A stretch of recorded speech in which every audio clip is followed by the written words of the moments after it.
মুজাফফর বিন মুহসিন, আপনারা অনেকেই নাম শুনে থাকবেন, ইউটিউবে সার্চ দিলে তার আলোচনা পাবেন।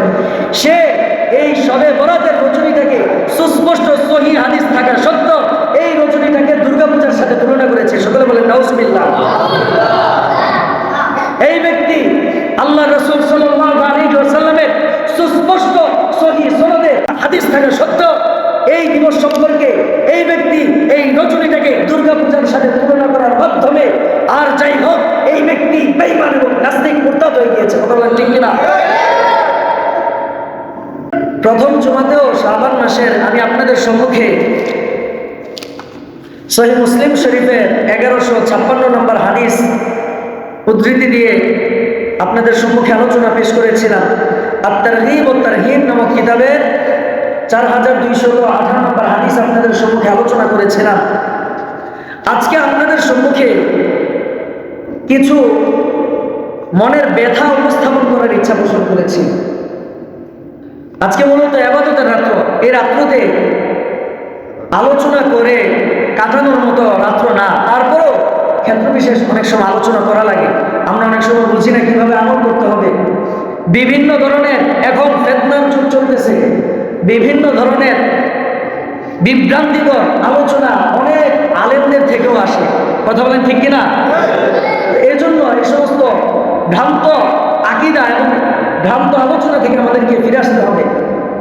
আপনারা শুনলে আশ্চর্য হবেন, আজকের এই ফজিলতপূর্ণ রজনী, এই রজনীর ব্যাপারে আমি তো বিগত সপ্তাহে আপনাদের সম্মুখে হাদিসের উদ্ধৃতি দিয়ে আলোচনা করেছি। তাছাড়া আজকে আরেকটি হাদিস আপনাদের সামনে পেশ করি। আজকের যে রজনী অর্থাৎ লাইলাতুন নিসফি মিন শাবান, শাবানের 15তম রাত্রি, আজকের যে রাত্রি চলতেছে, এই রাত্রের ব্যাপারে আল্লাহ রাসূল সাল্লাল্লাহু আলাইহি ওয়াসাল্লামের অসংখ্য অগণিত হাদিস বর্ণিত আছে, যেগুলোর মধ্যে আল্লাহ নবী সাল্লাল্লাহু আলাইহি ওয়াসাল্লাম এই রাত্রের ফজিলত বর্ণনা করেছেন। আরেকটি হাদিস শুনেন, যে হাদিসটি এখন বর্ণনা করবে, এই হাদিসটি সহিহ ইবনে হিব্বানের 5665 নম্বর হাদিস, সহিহ ইবনে হিব্বানের 5665 নম্বর হাদিস, আর তাবরানির মধ্যে 215 নম্বর হাদিস। তাবরানি একটি হাদিসের কিতাব, এই হাদিসের 215 নম্বর হাদিস। এই হাদিসটি হযরত মুআজ ইবনে জাবাল রাদিয়াল্লাহু তাআলা আনহু বর্ণনা করেন নবী করিম সাল্লাল্লাহু আলাইহি ওয়াসাল্লাম থেকে। عن معاذ بن جبل رضي الله عنه عن النبي صلى الله عليه وسلم قال يطلع الله إلى جميع خلقه ليلة النصف من شعبان فيغفر لجميع خلقه إلا لمشرك أو مشاحن أو كما قال النبي صلى الله عليه وسلم। হযরত মুআজ ইবনে জাবাল রাদিয়াল্লাহু তাআলা আনহু থেকে বর্ণিত, তিনি বলেন রাসূল কারীম সাল্লাল্লাহু আলাইহি ওয়াসাল্লাম ইরশাদ করেন, ইয়াত্তালিউ আল্লাহু ইলা জামি'i খালকিহি লাইলাতান নিসফি মিন শাবান। আল্লাহ পাক রব্বুল আলামিন শাবান মাসের 15 তারিখের রজনীতে ইয়াত্তালিউ আল্লাহু ইলা জামি'i খালকিহি, তার সমস্ত সৃষ্টি জীবের দিকে তার কুদরতি দৃষ্টি নিবদ্ধ করেন। ফায়াগফিরু লিজামি'i খালকিহি, অতঃপর তিনি তিনার যত সৃষ্টি জীব মাখলুকাত রয়েছে তাদের সকলকে ক্ষমা করে দেন। সুবহানাল্লাহ। ইল্লা লিমুশরিকিন আও মুশাহিন, এক নাম্বার যে ব্যক্তি আল্লাহর সাথে শিরিক করবে, অন্য কোন এলাকে শরীক করবে, এমন ব্যক্তি ব্যতীত। 2 নাম্বার আও মুশাহিন, যে ব্যক্তি অন্তরে অন্যের প্রতি বিদ্বেষ লালন করে, অন্য ব্যক্তির প্রতি যে ব্যক্তি অন্তরের মধ্যে ক্রোধ রাখে, যে ব্যক্তি নিজের অন্তরের মধ্যে অন্যের প্রতি বিদ্বেষ স্থাপন করে, এমন 2 ব্যক্তি ব্যতীত আল্লাহ পাক রব্বুল আলামিন গোটা সৃষ্টি জীবকে ক্ষমা করে দেন। সুবহানাল্লাহ। আজকে যে হাদিসটা শুনাইলাম, এই হাদিসটা সহিহ নাকি এই হাদিসের মধ্যে কোনো দুর্বলতা রয়েছে, এই বিষয়ে আলোচনা করব। সম্পর্কে আরো অসংখ্য অগণিত হাদিস সহিহ হাদিসে বর্ণিত আছে। এই হাদিসগুলো অস্বীকার করার মানে কি? স্বয়ং আল্লাহর নবীকে অস্বীকার করা। কথা বলেন ঠিক কিনা? আমাদের মধ্যে একদল ভণ্ড প্রতারক যারা নিজেদেরকে আহলে হাদিস দাবি করে, এই সমস্ত ভণ্ড প্রতারকরা তারা বলে ইসলামী শরীয়তে শবে বরাত, লাইলাতুল বারাত নামে কোনো দিবস নাই, কোনো রজনী নাই, কোনো ইবাদত নাই। বলেন নাউজুবিল্লাহ। তার মানে মুহাম্মদ সাল্লাল্লাহু আলাইহি ওয়াসাল্লাম মিথ্যা বলে গিয়েছেন। যদি তাদেরটা সত্য হয় তাহলে তো নবীজি সাল্লাল্লাহু আলাইহি ওয়াসাল্লামকে মিথ্যা বলতে হয়। নাউজুবিল্লাহ করি। যে হাদিসটা আমি আপনাদের সামনে তেলাওয়াত করলাম, এই হাদিসটার ব্যাপারে ইমামগণের মতামত শুনেন। এই হাদিসের ব্যাপারে ইমাম মুনজিরি রাহমাতুল্লাহি আলাইহি তার আত-তারগীব ও তারহিব নামক কিতাবে দ্বিতীয় খণ্ডে 132 নম্বর পৃষ্ঠায় তিনি এই হাদিসের ব্যাপারে মন্তব্য করে বলেন, ইসনাদুহু সহিহুন আও হাসান। অর্থাৎ যে হাদিসটা আমি আপনাদের সম্মুখে তেলাওয়াত করলাম, আল্লাহ তাআলা মুশরিক এবং অন্তরে বিদ্বেষ লালন করে এমন দুই ব্যক্তি ব্যতীত গোটা জগৎবাসীকে এই রাত্রে তথা শাবান মাসের 15 তারিখে এই রজনীতে আল্লাহ তাআলা সবাইকে ক্ষমা করে দেন। এই হাদিসটার ব্যাপারে ইমাম মুনজিরি রাহমাতুল্লাহি আলাইহি তার আত-তারগীব ও তারহিব নামক কিতাবে দ্বিতীয় খণ্ডের 132 নম্বর পৃষ্ঠায় বলেন, ইসনাদুহু সহিহুন আও হাসান। অর্থাৎ এই হাদিসটি তিনি সহিহ হওয়ার আখ্যা দিয়েছেন। সুবহানাল্লাহ। তারপরে ইমাম হাইতামি রাহমাতুল্লাহি আলাইহি তিনি আমাজমাউজ জাওয়ায়েদ নামক কিতাবে 8ম খণ্ডে 68 নম্বর পৃষ্ঠায় তিনি বলেন, রিজালুহু সিকাতুন। এই হাদিসের যে বর্ণনাকারী রাবীরা রয়েছেন তারা নির্ভরযোগ্য। সুবহানাল্লাহ। অর্থাৎ যারা হাদিসটা বর্ণনা করেছেন নবী করিম সাল্লাল্লাহু আলাইহি ওয়াসাল্লাম থেকে মুআয ইবনে জাবাল রাদিয়াল্লাহু তাআলা আনহু থেকে তাবী, ওই তাবী থেকে আরেকজন, এভাবে পর্যায়ক্রমে এক একজন ব্যক্তি বর্ণনা করতে করতে আমাদের পর্যন্ত যে হাদিসটা আসছে, এই হাদিসের যে রাবীরা যারা বর্ণনাকারী আছেন তারা প্রত্যেকটা ব্যক্তি নির্ভরযোগ্য। অর্থাৎ তাদের জীবনীতে মুত্তাহাম বিল কিযব তথা মিথ্যায় তারা দোষারোপ নাই, অর্থাৎ তাদের জীবনীতে কোনো প্রকাশ্য গুনাহ পাওয়া যায় না, এমন নির্ভরযোগ্য ব্যক্তিরা এই হাদিসটা বর্ণনা করেছেন। সুবহানাল্লাহ। শুআইব আল-আরনাউদ রাহমাতুল্লাহি আলাইহি তিনি তাখরিজ ও মুসনাদ আবি বকর একটি কিতাব আছে, সেই কিতাবের 1ম খণ্ডের 172 নম্বর পৃষ্ঠায় বলেন যে ইসনাদুহু কবিয়্যুন ওয়া রিজালুহু সিকাতুন। এই হাদিস, যে হাদিসটা আমি আপনাদের সম্মুখে তেলাওয়াত করলাম, এই হাদিসের ইসনাদ অর্থাৎ যে সনদটা যিনারা বর্ণনা করেছেন, এই সনদটা অত্যন্ত শক্তিশালী। ওয়া রিজালুহু সিকাতুন, এবং রাবী যারা হাদিস বর্ণনা করেছেন তারা প্রত্যেকেই নির্ভরযোগ্য ব্যক্তি। সুবহানাল্লাহ। এমনকি যে আহলে হাদিস ভাইরা, আহলে হাদিস না, এরা মূলত আহলে খবিস। কথা বলেন ঠিক কিনা? এই সমস্ত আহলে হাদিসরা যারা এই শবে বরাতকে অস্বীকার করে, তারা যাকে পীর মানে, তারা যে আলেমকে তাদের গুরু মানে, তাদের গুরুর উদ্ধৃতি দিয়ে বলতেছি, তাদের গুরুর নাম হচ্ছে নাসিরউদ্দিন আলবানী রহমতুল্লাহি আলাইহি।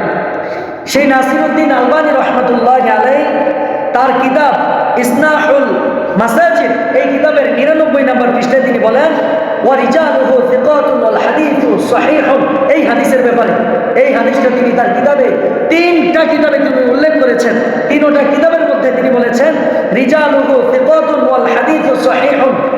এবং দ্বিতীয় আরেকটা কিতাব আছে, সেই কিতাবের মধ্যে, সেই কিতাবটার নাম হচ্ছে সহিহ আল জামি'। কার কিতাব? আহলে হাদিসদের যেই গুরু, অর্থাৎ এই ইমাম নাসিরউদ্দিন আলবানী রহমতুল্লাহি আলাইহি, তার দ্বিতীয় কিতাব সহিহ আল জামি'। এই কিতাবের 4268 নম্বর হাদিস, এবং তার আরেকটা কিতাব সহিহ আত-তারগীব, সহিহ আত-তারগীবের 2770 নম্বর হাদিস। এই 3টার মধ্যে তিনি সহিহ সনদে এই হাদিসটা উল্লেখ করেছেন, এবং তিনি বলেছেন যে ওয়া রিজালুহু সিকাতুন ওয়াল হাদিসু সহিহুন। আজকের যে রজনীটা, এই রজনীটা যে আল্লাহর কাছে অত্যন্ত প্রিয়, এবং এই রজনীতে আল্লাহ তাআলা তার সৃষ্টিজীবের মধ্যে যে কুদরতি দৃষ্টি নিবদ্ধ করে সকলকে ক্ষমা করে দেন। এই রাত্রের ব্যাপারে যে হাদিসটা, এই হাদিসটা অত্যন্ত সহিহ। এই হাদিসের যারা রাবী আছেন, বর্ণনাকারী আছেন, তারা প্রত্যেকেই নির্ভরযোগ্য। বলেন সুবহানাল্লাহ। এবার বলেন, তারা যার অনুসরণ করে, আহলে হাদিস নামধারী প্রতারকরা, তারা যার অনুসরণ করে, সেই ব্যক্তি নাসিরউদ্দিন আলবানী রহমতুল্লাহ আলাইহি 3টা কিতাবের মধ্যে এই হাদিসটা সহিহ সনদে তিনি উল্লেখ করেছেন। তারপরেও আজকে এসে তারা আল্লাহ রাসূল সাল্লাল্লাহু আলাইহি ওয়াসাল্লামের এই হাদিসগুলোকে উপেক্ষা করে বৃদ্ধাঙ্গুলি দেখিয়ে তারা বলে শবে বরাত নামে, লাইলাতুল নিসফি মিন শাবান নামে ইসলামে কোনো দিবস নাই, কোনো রজনী নাই, কোনো আমল নাই। বলেন নাউজুবিল্লাহ। তাদের কথাগুলো শুনেন। এক নম্বরে বলে শবে বরাত এটা হচ্ছে মানে শুনলে আপনাদের মাথায় রক্ত উঠে যাবে। তাদের একজন ব্যক্তি, না বলে পারলাম না নাম, এটা গীবত না, জাতিকে সতর্ক করার জন্য আমার ইমানি দায়িত্ব। আহলে হাদিসদের ভণ্ড প্রতারকদের বর্তমানে যে সমস্ত উচ্চ পর্যায়ের যারা আমার আলেম আছে তাদের মধ্য থেকে মুজফফর বিন মহসিন, আপনারা অনেকেই নাম শুনে থাকবেন, ইউটিউবে সার্চ দিলে তার আলোচনা পাবেন। সে এই শবে বরাতের রজনীটাকে সুস্পষ্ট সহিহ হাদিস থাকা সত্ত্বেও এই রজনীটাকে দুর্গাপূজার সাথে তুলনা করেছে। সকলে বলেন নাউজুবিল্লাহ। এই ব্যক্তি আল্লাহ রাসূল সাল্লাল্লাহু আলাইহি ওয়াসাল্লামের সুস্পষ্ট সহিহ সনদে হাদিস থাকা সত্ত্বেও এই দিবস সম্পর্কে এই ব্যক্তি এই রজনীটাকে দুর্গাপূজার সাথে তুলনা করার মাধ্যমে আর যাই হোক এই ব্যক্তি বেঈমান এবং নাস্তিক মুরতাদ হয়ে গিয়েছে। কথা বলেন ঠিক কিনা? আল্লাহর নবীর এই কথাকে সুস্পষ্ট হাদিস থাকা সত্ত্বেও অস্বীকার করে বৃদ্ধাঙ্গুলি দেখিয়ে যেই সমস্ত ব্যক্তিরা এই রজনীকে অস্বীকার করে, যে সমস্ত ব্যক্তিরা দুর্গাপূজার সাথে আমাদের এত বড় একটা ফজিলতপূর্ণ রজনীকে দুর্গাপূজার সাথে মিলাইতে পারে, বলেন তাদের ঈমান থাকতে পারে? আল্লাহ হেফাজত করেন। এই সমস্ত ব্যক্তিদের কোনো কথায় কোনো ধোকায় আপনারা পা দিবেন না। পারবেন তো ইনশাল্লাহ? তাদের আরো কথা শুনলে আরো আশ্চর্য হবেন। এই আহলে হাদিস নামধারী মুখোশধারী আহলে খবিসরা তারা বলে এই শবে বরাত একটা ভুয়া আমল। বলেন নাউজুবিল্লাহ। এই ভুয়া আমল বলার কারণে স্বয়ং আল্লাহর নবী সাল্লাল্লাহু আলাইহি ওয়াসাল্লামের হাদিসকে অস্বীকার করা হয়েছে। কথা বলেন ঠিক কিনা? তারা নিজেদেরকে নাম দিয়েছে, এই বসো, তারা নিজেদেরকে নাম দিয়েছে আহলুল হাদিস, অর্থাৎ হাদিস মান্যকারী, কিন্তু অভ্যন্তরীণভাবে বাহ্যিকভাবে তারা নিজেদের সাইনবোর্ড টানিয়েছে আহলে হাদিস। অভ্যন্তরীণভাবে তারা হাদিসকে অস্বীকার করে তারা হাদিস অস্বীকারী হয়ে গিয়েছে। কথা বলেন ঠিক কিনা? তারা আরো বলে, তাদের আরেকজন শায়েখ আব্দুর রাজ্জাক বিন ইউসুফ, সে বলে শবে বরাতের নামে প্রায় 200 হাদিস মানুষ নিজেরা বানাইয়া জাল হাদিস প্রচার করতেছে। নাউজুবিল্লাহ। এই যে আপনাদের ইমাম সহ আরো এখানে 4 জন ইমামের বড় বড়, এই 4 জন হাদিস শাস্ত্রের বড় বড় 4 জন ইমামের উদ্ধৃতি দিয়ে আপনাদের সামনে আমি হাদিস তুলে ধরলাম, রেফারেন্স তুলে ধরলাম। এগুলো কি তারা পড়ে না? এগুলো কি তাদের সাথে পড়ে না? তারপরে কিভাবে আল্লাহ রাসূল সাল্লাল্লাহু আলাইহি ওয়াসাল্লামের হাদিসগুলোকে তারা অস্বীকার করে, আল্লাহর নবীর কথাগুলোকে অস্বীকার করে আবার নিজেদেরকে তারা দাবি করে কি আহলে হাদিস? আশ্চর্য বিষয়। এই আহলে হাদিস নামধারী খবিসদের মূল টার্গেট কি জানেন? যখনই আমি আপনি কোনো নেক আমল করতে যাব তখনই তারা কোনো না কোনো একটা ঝামেলা লাগিয়ে দিবে। কথা বলেন ঠিক কিনা? আমরা সারা বছর আমাদের কর্মব্যস্ততার কারণে হোক বা যে কোনো কারণে হোক, আমরা সারা বছর রমজান মাসের মতো ইবাদত করতে পারি? কথা বলেন, রমজান মাসের মতো সারা বছর ইবাদত করতে পারি? এই রমজান মাসে যখন আমরা আমল করা শুরু করে দেব তখন তাদের ফতোয়া শুরু হয়ে যাবে। রমজান মাসে খতম তারাবি পড়া ওই বেদাত, রমজান মাসের তারাবির মধ্যে কোরআনুল কারীম খতম দেওয়া বেদাত, তারাবি নামাজ 20 রাকাত পড়া বেদাত, এটা বেদাত সেটা বেদাত, একের পর এক তাদের ঝামেলা শুরু হয়ে যায়। কথা বলেন ঠিক কিনা? আচ্ছা, আরেকটা প্রশ্ন করি, আপনারা জবাব দিয়ে। আমরা যে 5 ওয়াক্ত নামাজের পরে মুনাজাত ধরি, আল্লাহর কাছে হাত উত্তোলন করে মুনাজাত ধরি, এটাকে আমরা ফরজ, ওয়াজিব এরকম আবশ্যকীয় কোনো বিধান মনে করে ধরি? আমরা কি মনে করি? আমরা মনে করি সারাদিন আমাদের কর্মব্যস্ততার কারণে আমাদের শারীরিক অবস্থা অনেক সময় পাক পবিত্র থাকে না। কথা বলেন ঠিক কিনা? তা আমরা কি মনে করি যে যখন আমরা নামাজ পড়তে আসি, আল্লাহর সামনে সিজদা করার জন্য আসি, তখন মসজিদে আসলে আমরা পুত পবিত্র হয়ে আসি, আমাদের কাপড় চোপড় তখন ভালো থাকে। ওই অবস্থা আমরা নামাজ পড়ার পরে না, ফরজ নামাজের পরে দোয়া কবুল হওয়ার একটা সময়, তাই না? তো ওই সময় ইমাম সাহেব হাত তুলছে, আমরাও হাত তুলি, এই জন্য যে সারাদিন তো আমি কর্মব্যস্ততার কারণে আল্লাহর কাছে রোনাজারি করতে পারি না। সুতরাং এখন ফরজ নামাজের পরে যেহেতু আমার শরীরের অবস্থা ভালো আছে, সেহেতু আমরা হাত উত্তোলন করে আল্লাহর কাছে রোনাজারি করি, আমাদের মনের আর্জিগুলো পেশ করি। আমরা কি এটা ফরজ মনে করে করি? সেখানেও তাদের ঝামেলা, মানে এখানেও তাদের ঝামেলা, এখানেও তাদের চুলকা। কেন তারা মোনাজাত করবে? আমরা মাখলুক, আমরা গোলাম, আমাদের স্রষ্টা, আমাদের মালিক, আমাদের মনিবের দরবারে আমরা কাগজে মিনতি করবো, সেখানেও তাদের ঝামেলা। সবাই বলে আসলে তাদের ঝামেলা কেন রে ভাই? এই আহলে হাদিস নামদারি প্রতারকরা, তারা বুখারি বুখারি করে সারা জীবন চিল্লায়, দেখবেন মানে বুখারি শরীফে এত নম্বর হাদিস, বুখারি শরীফে এত নম্বর হাদিস, বুখারি বুখারি বলে চিল্লায়, অথচ তারা তারাবির নামাজের মধ্যে খতম দেওয়া, কোরআনুল কারীম খতম দেওয়া এটাকে অস্বীকার করে। যেই বুখারি বুখারি করে তারা চিল্লায়, সেই ইমাম বুখারী রাহমাতুল্লাহ আলাইহি রমজানুল মুবারকে তারাবিতে কোরআনুল কারীম খতম করেছেন। সুবহানাল্লাহ, সুবহানাল্লাহ, আর জোরে করবেন না। আমরা যে রমজানুল মুবারকে তারাবির নামাজে কোরআনুল কারীম খতম করি, খতমে তারাবি করি, এই খতমে তারাবি ইমাম বুখারী নিজেও করেছেন। তো তারপরও তাদের এগুলোর দ্বারা বোঝা যায় তারা কেবলমাত্র ঘোরামি করতেছে। আল্লাহর নবীর সুস্পষ্ট হাদিস থাকা সত্ত্বেও সেগুলোকে মান্য না করার মাধ্যমে তারা নিজেদের পরিচয় জাতির সামনে তুলে ধরতেছে, আর কিছু না।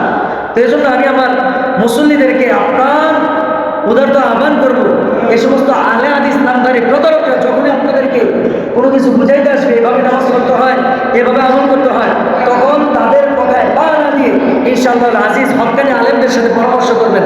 পারবেন তো ইনশাআল্লাহ? আজকের এই রজনীটি অত্যন্ত ফজিলতপূর্ণ একটি রাত্র, অনেক গুরুত্বপূর্ণ একটি রাত্র। এই রাত্রিতে যে হাদিসটা আপনাদের সামনে তুলে ধরলাম, তারপরে প্রথম জুমাতে, এই শাবান মাসের প্রথম জুমাতে যে হাদিসটা তুলে ধরছিলাম, আত-তারগীব ওয়াত তারহীব নামক কিতাবের 4218 নম্বর হাদিস। এই হাদিসের মধ্যে আন কাসীর ইবনে মুররা আনি নবী সাল্লাল্লাহু আলাইহি ওয়াসাল্লাম قال في ليلة النصف من شعبان يغفر الله عز وجل لأهل الأرض إلا مشرك أو مشاحن। একই হাদিস, তবে শব্দের তারতম্য আছে। এই হাদিসেও আল্লাহ নবী সাল্লাল্লাহু আলাইহি ওয়াসাল্লাম বলেন, লাইলাতুল নিসফি মিন শাবান, শাবান মাসের 15তম রজনী, অর্থাৎ আজকের যে রজনী, এই রজনীতে আল্লাহ তাআলা মুশরিক এবং মুশাহিদ, যে ব্যক্তি অন্তরে বিদ্বেষ লালন করে, এই দুই ব্যক্তি ব্যতীত সকলকে ক্ষমা করে দেন। সকলে বলি সুবহানাল্লাহ। এত বড় ফজিলতপূর্ণ রাত্র, সুতরাং আমাদের জন্য উচিত এই রাত্রটা আমরা আল্লাহর কাছে রোনাজারি করে, কান্নাকাটি করে, ইবাদত বন্দেগী করে কাটাবো। পারবো তো ইনশাআল্লাহ?